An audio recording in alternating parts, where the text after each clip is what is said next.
Good evening, everybody. Thought I'd make another quick video for you before the holidays. So Flying Crow welcomes you back to my channel. So I've got a couple of updates that I'm going to give you. First of all, I always want to mention the contest going on between Chuck Baker and myself Chuck Baker over at the River Valley Railroad. He's got his 4,000 subscribers already. I need to get to 200. I've got 113, so let's everybody subscribe so Chuck and I can draw for those coal hoppers that we're giving away. Remember, they're 12 roundhouse coal hoppers, individually numbered, already assembled for you, brand new, with Katie's. So as soon as I get up to 200, we'll put everybody's name in a pot that subscribes to both channels, and we will draw for those. So the other couple of things I've been up to is I've decided to go ahead and move my layout. The room I initially had it in, I just don't feel it's going to work out real well. I think there's too many obstacles to go around. It was kind of a decent plan in the beginning, but I don't like the obstacles, and I'm going to have a hard time doing a second level, which I really need. So what I've decided to do is build a room out in the garage that I have, and the boss said it was okay. She doesn't mind giving up half the garage. We only have one vehicle anyway, so even if we get another one later on, it's not going to be much of a problem. But so I'm gonna move my layout downstairs to the garage. It'll also be on the first level, which I think will be nicer. So getting it in the garage, I'm going to build a couple walls just so I can enclose it and have a environmentally friendly place to do my railroading. I don't want it to get, too hot in the summer and too cold in the winter, so I can keep some heat and air conditioning in there. And I think that'll work out a lot nicer.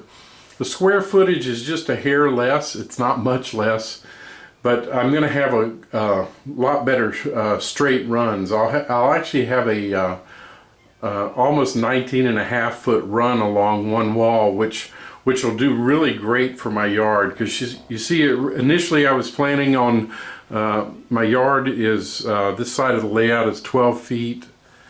And I was going to put some mirrors up at the end to simulate the track continuing, which I still might do in the other place, but I'm going to have at least another 7 feet of track that I can use in my yard, and I think that'll be great. I can also do some better industries like that, and I've got room since my yard, I don't know if you can tell, but right about there it's got a Y that goes off to the main line that runs east-west. So that Y, there's going to be another part of the Y from the south, and that'll be far enough up on so I can put a helix underneath it. So I'll still have about, even though I have 17 feet for the yard, the first 4.5 feet of walls going to be for a helix underneath that Y. So I think that'll still work out really well. Have a nice log yard, and then have a nice long run on the other side. Run back around under. What I'm going to do is just drop the track so it drops about 3.5 inches by the time I get back underneath the yard, and then go into the helix. And then after I go into the helix, it'll drop down about 15 inches. Then I can come out and then have another good run. So I think that'll work out real nicely. I might even do run completely around to the other side again. So actually I'll have kind of 3 loops around the entire room. The first one will just be for length more than anything. And then the second one's going to actually be more industries and terminate at another yard. So remember, I'm modeling from Minden, Louisiana to Shreveport, Louisiana. And right after you cross the Red River in Shreveport, there was Silver Lake Yard back in the 70s. And I think that's what will be modeled at the other end.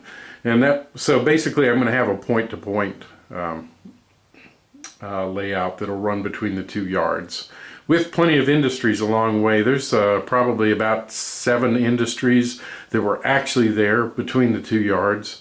So I think I'll have a lot to do, and that'll be good. And I might even, who knows, I might be able to run some back around the other way. You know, take this and run it, let me zoom out a little bit. Right now, just the part running north, I might be able to get a little more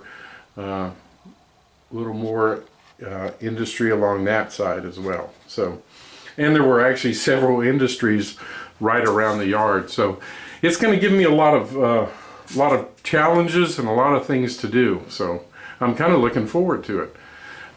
Next, finally completed my caboose. If I can zoom in and show you that. There's the caboose that I completed. Number 306. Finally got it all weathered.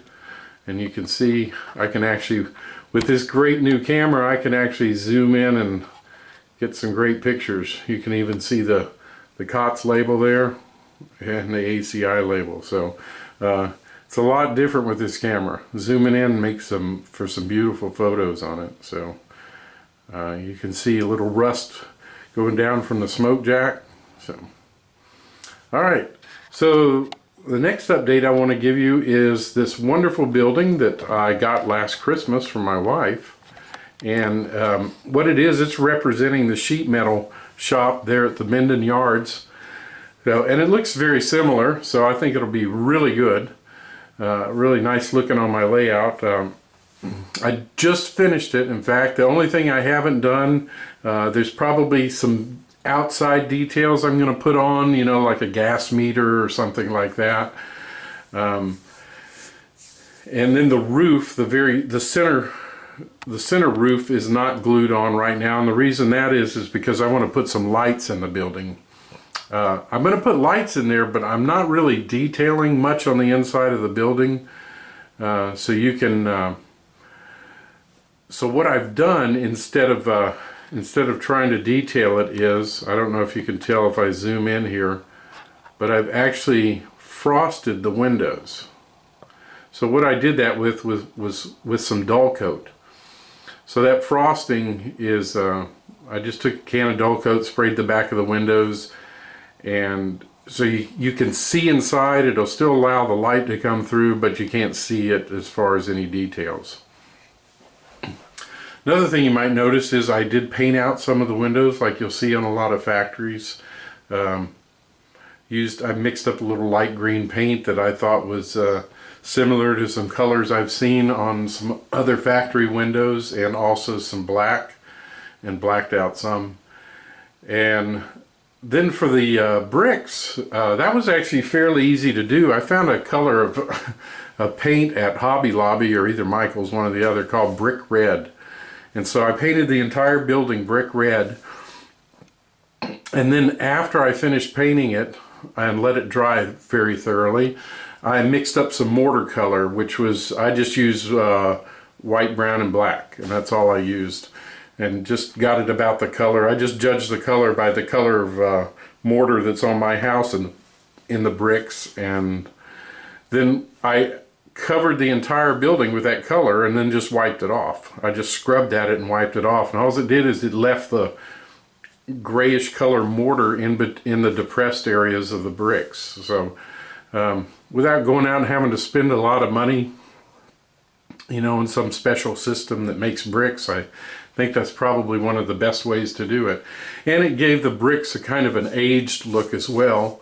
Aside from my dry brushing, you can see I dry brushed some kind of brown on it and some black, and that gave it a little more age as well. So there's vents on the top that comes in the kit, and if you'll notice the roof looks like it's gravel, and I did that on purpose. I didn't want to do a tar roof. I thought, hey, everybody does a tar roof on top of their industries, So I've noticed that some industries actually have gravel on the roof. And so what I did is there's some spray paint they sell once again at the hobby stores. It's just called Pebble. And I used the fine. There's a coarse one as well, I guess if you were in a larger scale. But I used the fine Pebble paint.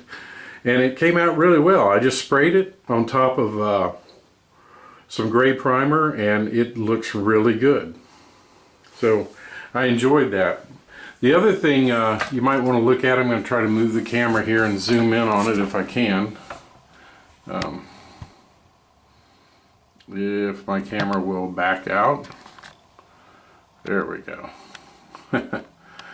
Alright, you'll notice on the floor I put some safety striping along the edge where the door comes down. A lot of industries, of course, we'll do that. We'll paint some safety stripes. So I did that. I had some decals that Microscale makes, and I thought, well, that's a good use for them. So that's what I did.